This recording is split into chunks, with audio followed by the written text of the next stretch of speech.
ভেঙে যায়। আমাদের কথা হচ্ছে আমরা যারা যুবক আছি, যুবকের দায়িত্বে আছি, ওই সব ভাইদেরকে হাত ছাড়তে রাখতে হবে।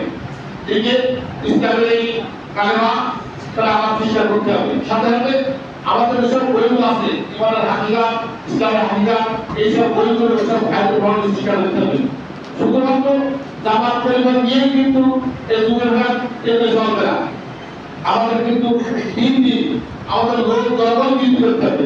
এই জনগণ আসমানের উপর আসমান থেকে আসবে না। এই জনগণ হয় আমি জনগণ বিরোধী পরিবার থেকে আসবে।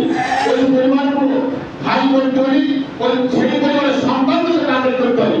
ওই সেই পরিবার টার্গেট দিয়ে তাদেরকে আস্তে আস্তে ইসলামের বই বানিয়ে আমাদের আস্তে আস্তে আমাদের এই সম্মানগুলো আলাদা চিন্তা করতে হবে।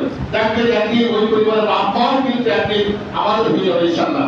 এই জন্যই আপনারা টার্গেট করেন। শুধুমাত্র জামাত পরিবারের ভিতরে জামাত দিয়ে সীমাবদ্ধ থাকবে না। আমার অনুরোধ, সাথে সাথে যারা যুবক আছে আপনারা বই পড়েন, বেশি বেশি বই পড়েন, কোরআন হাদিস পড়েন, বই পড়ে বই দেওয়া করে সংসার হবে, ওরা চেষ্টা করেন। ওইভাবে বসে থাকবে না। যুবক হয়েছে বলে কথা, যুবকের অনেক দায়িত্ব। এখন আমরা শুধু ভিতরের কাজকে আজ কয়েকদিন যে পরিমাণ আমাদের বন্ধু সংগঠন বিএনপির সাথে যে অবস্থায় করেছি, আমাদের আগামী দিন কঠিন সংগ্রামে লড়াই ভিত্তিতে চেষ্টা করতে হবে।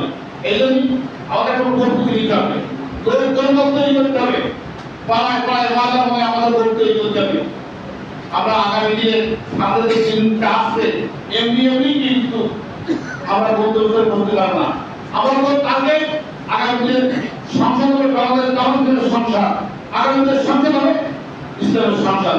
এই সংসদ হতে হলে আমরা মুক্তি পাবো, কাজের পাবো এলাকা হবে না। এটা আমাদের কাজ করতে হবে, পাড়ায় পাড়ায় মহল্লায় একত্রিত কাজ করি, যুবকদের টার্গেট করে এই আমাদের বাংলাদেশ আমাদের এই ছাত্ররা আলাদা শিখতে পারে।